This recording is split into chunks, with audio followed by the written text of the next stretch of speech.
अब हम बात करेंगे समलंब की।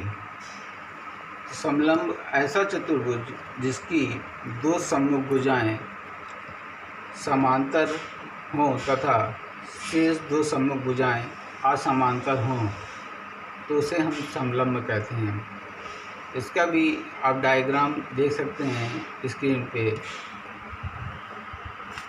कि हमने कहा कि वह चतुर्भुज जिसकी दो सम्मुख भुजाएं समांतर हों। तो इसमें आप कौन सी चीज़ें समांतर दिख रही हैं? ए बी समांतर है डी सी के। ए बी आपको कहाँ दिख रहा है? ए बी ये रेखा है, ए बी समांतर दिख रहा है डी सी के। ये दोनों समांतर हैं और डीएम जो है ये डीएम है ए बी पर क्या है? परपेंडिकुलर, इस तरह खींचा गया परपेंडिकुलर है तो पैरेलल है, ये परिभाषित कर रहा है इससे। तो ऐसा चतुर्भुज क्या कहलाएगा? समलंब चतुर्भुज कहलाएगा। नेक्स्ट है हमारा वृत्त या सर्किल जिसको हम बोलते हैं। सर्किल वृत्त एक ऐसी बंद व गोल आकृति है जिसका केंद्र बिंदु, जो केंद्र बिंदु दिया गया है, मध्य बिंदु जो होता है हमारा केंद्र बिंदु, जिससे हम गोला ये आकृति बनाते हैं, वर्ग बनाते, वृत्त बनाते हैं। तो वृत्त एक ऐसी बंद व गोलाकृति आकृति है जिसका केंद्र बिंदु O मान लीजिए जैसे इसमें दिया गया है, उसकी परिधि से समान दूरी पर, उसकी जो परिधि है, ये इसकी परिधि है चारों तरफ की, ये यहाँ से समान दूरी पर होगी। यहाँ से भी आप नापेंगे तो वो समान दूरी पर होगी। उसकी परिधि समान दूरी पर स्थित होती है।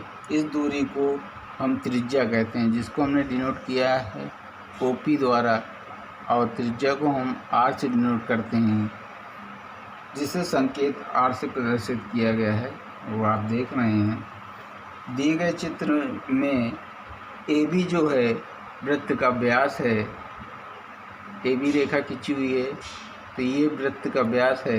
अगर त्रिज्या पूछी जाए तो त्रिज्या हमारी यहाँ पे OP है। व्यास जो होता है वो त्रिज्या, अगर त्रिज्या इसका है तो व्यास का आधा कर दिया जाए तो त्रिज्या निकल आती है। और जो CD दिया गया है, वृत्त की जीवा दी गई है, और जो OP दिया गया है, वृत्त की त्रिज्या दी गई है, और CQD एक दिया गया है यहाँ पे आपकी जीवा के पास, तो CQD वृत्त का चाप है। ये सर्किल के माध्यम से, इसके भी कुछ गुण हैं। एक वृत्त में केंद्र से जीवा पर डाला गया लंब जीवा को समद्विभाजित करता है। एक वृत्त में केंद्र से, ये केंद्र है हमारा, केंद्र से जीवा पर, जीवा कहीं भी हो सकती है, आप बराबर दूरी पे केंद्र से कहीं भी खींचेंगे वो जीवा ही कहलाएगी। उस पर अगर कोई परपेंडिकुलर लंब खींचा जाता है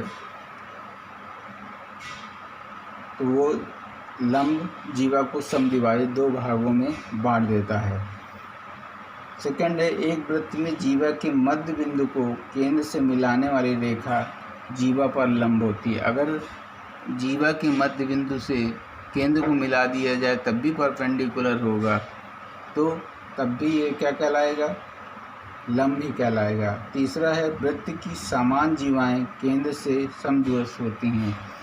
तो वृत्त की समान जीवाएं, जो जीवाएं हमारी हैं, ये जीवा है हमारी, तो जो वृत्त के केंद्र होगा वो समान दूरी पर, अगर ऊपर भी हम बनाएंगे तो उतनी ही समान दूरी पर जीवा बनेगी हमारी, तो वो समान दूरी पर वृत्त के केंद्र से जीवाओं को बनाया जा सकता है।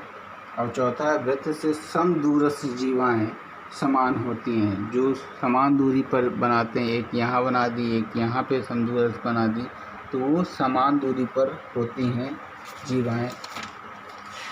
नेक्स्ट पॉइंट है हमारा त्रिभुज। त्रिभुज का उल्लेख हमने इसमें नहीं किया, सभी लोग त्रिभुज ट्रायंगल के बारे में जानते हैं। ट्रायंगल के बारे में सभी जानते हैं कि ट्रायंगल की आकृति कुछ इस तरह की होती है। इसको पॉइंट A, ये B और ये C इनके अंदर कुछ कोण भी होते हैं, जो भी इनका मान होगा उस अनुसार लिखेंगे, क्योंकि पहले से परिभाषित नहीं कर सकते हैं। त्रिभुज एक ऐसी आकृति है, तीन रेखाखंड से घिरी हुई समतलीय आकृति त्रिभुज कहलाती है। त्रिभुज को हम इस तरह भी डिनोट करते हैं, इसके मार्फत हम त्रिभुज को डिनोट कर सकते हैं। जैसे लिखना है त्रिभुज का क्षेत्रफल, तो हमने ये बना दिया, तो यहाँ लिख दिया त्रिभुज का क्षेत्रफल ज्ञात करना है, तो क्षेत्रफल लिख दिया। तो आप त्रिभुज डायरेक्ट ना लिख के आप ये भी बना सकते हैं, इससे भी परिभाषित किया जाता है इसको। इसमें भी 3 भुजाएं और 3 कोण होते हैं। तो आप देख रहे हैं कि इसमें 3 भुजाएं हैं, ये भुजा 3 भुजाएं हैं और 3 ही कोण हैं, 1, 2 और 3 कोण हैं। भुजाओं के आधार पर त्रिभुजों के प्रकार, कुछ भुजाओं के आधार पर त्रिभुजों के प्रकार को बांटा गया है। जैसे विषम बाहु त्रिभुज वह होता है वह त्रिभुज जिसकी सभी भुजाएं भिन्न भिन्न लंबाई की होती हैं, विषम बाहु त्रिभुज कहलाता है। जैसे कि हमने कोई डायग्राम बनाया और ये भुजा है, ये ABC है हमारा, और तीनों के मान क्या है, इसका मान दिया गया A, इसका मान दिया गया B और इसका मान दिया गया C। तो हमने कहा वह त्रिभुज जिसकी सभी भुजाएं भिन्न भिन्न लंबाई की होती हैं, अलग अलग लंबाई की होती हैं, विषम बाहु त्रिभुज कहलाता है। ठीक है। और समद्विबाहु त्रिभुज अब इसके बाद आता है, वह त्रिभुज जिसकी 2 भुजाएं बराबर हों, समद्विबाहु त्रिभुज कहलाता है। इसी हम आकृति में समझा दे रहे हैं आपको। ये भी B है और ये भी B है, ये दोनों समान हैं, तो ये समद्विबाहु त्रिभुज होगा। ठीक है। 2 भुजाएं बराबर हों तो वो समद्विबाहु त्रिभुज होगा। तीसरा है समबाहु त्रिभुज, वह त्रिभुज जिसकी तीनों भुजाएं बराबर हों, अब तीनों भुजाओं की बात कर रहा है, तो ये ABC, अगर किसी का मान A है तो इसका मान भी A है, इसका मान भी A है, तो ये हमारा क्या होगा, समबाहु त्रिभुज होगा, समबाहु त्रिभुज।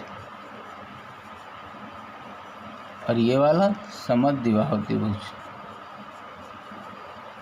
द्विबाहु त्रिभुज। नेक्स्ट ये थे हमारे की भुजाओं के आधार पर।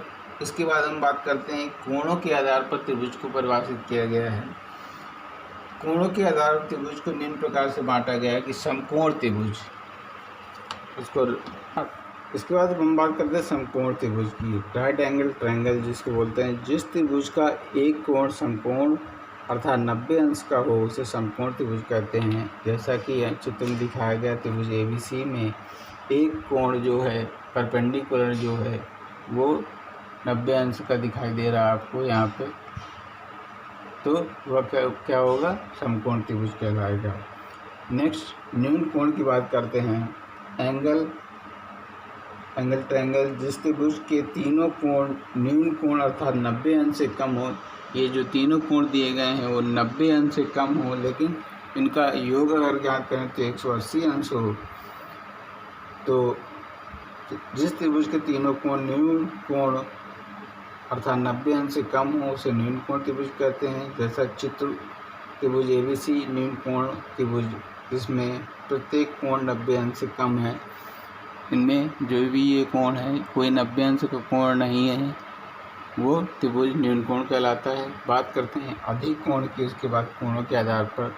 तो अधिक कोण को ऐसा त्रिभुज जिसका एक कोण अधिक कोण अर्थात 90 अंश से अधिक होता है।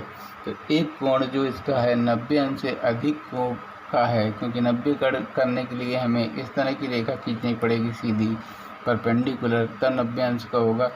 इसमें इस तरह कोई रेखा नहीं है, तो इसलिए ये 90 अंश से अधिक कोण है।